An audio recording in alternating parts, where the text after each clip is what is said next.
किसी दौर में सेक्युलर इक़्तिदार की पासदार और कम्युनल अफकार की मुखालिफत करने वाली JDS अब शायद मुकम्मल तौर पर संघी बनती जा रही है और जनता दल सेक्युलर से बदलकर जनता दल संघी बन चुकी है। इसकी ताज़ा मिसाल खुद मंगलुरु में JDS के सरबराह कुमार स्वामी ने पेश की है।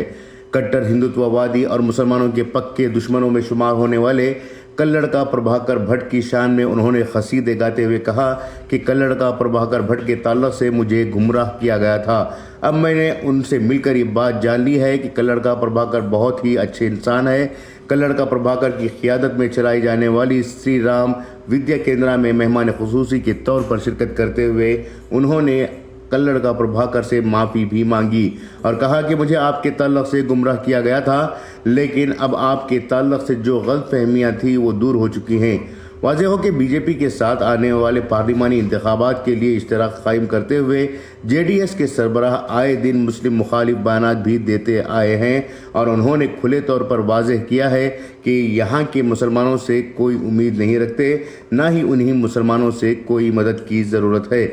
इसके अलावा उन्होंने गजा पर इसराइली हमले को दुरुस्त करार देते हुए यहूदियों की तारीफ की थी और हमास को दहशतगर्द तंजीम कहते हुए फ़िलिस्तीनी जहदकारों की तौहीन भी की है। हाल ही में कुमार स्वामी ने इनकी ही पार्टी के CM इब्राहिम को इनकी मुखालिफत करने पर बर्खास्त भी किया है, जिसके बाद JDS को लेकर ये कहा जा रहा है कि अब ये पार्टी सेक्युलर नहीं संघी बन चुकी है। जिस तरह से कुमार स्वामी के रिश्ते RSS और BJP के करीब होते जा रहे हैं, उससे ये भी इनकार नहीं किया जा सकता कि जल्द ही कुमार स्वामी BJP के रियासती सदर भी बन जाएंगे।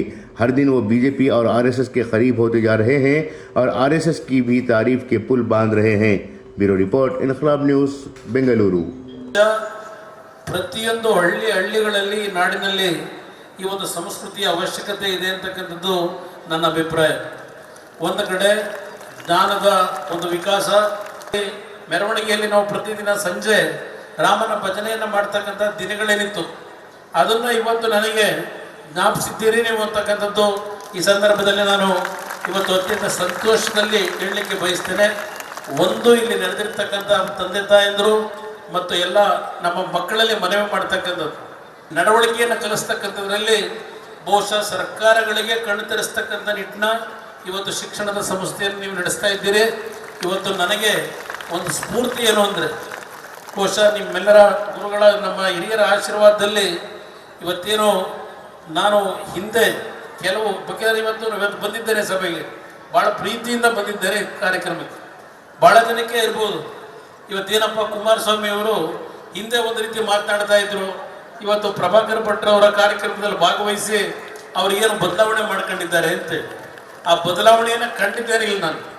ಇವತ್ತು ಯಾರು ಏನೇ ಹೊತ್ತಿನಲ್ಲಿ ನನ್ನ ಹಿಂದಿನ ಕೆಲವು ಟೀಕೆಗಳಿರ್ಬೋದು, ಕೆಲವು ಪ್ರತಿಕ್ರಿಯೆಗಳಿರ್ಬೋದು, ಅದಕ್ಕೆ ನಾನು ಅಂತಕ್ಕಂಥವನ್ನೆಲ್ಲ ನನ್ನ ಮನಸ್ಸು ಪರಿವರ್ತನೆ ಮಾಡ್ತಕ್ಕಂಥದ್ರಲ್ಲಿ. ಯಾಕೆಂದರೆ ಹಲವಾರು ಬಾರಿ ತಪ್ಪುಗಳು ಮಾಡ್ತೀವಿ. ಆ ತಪ್ಪುಗಳ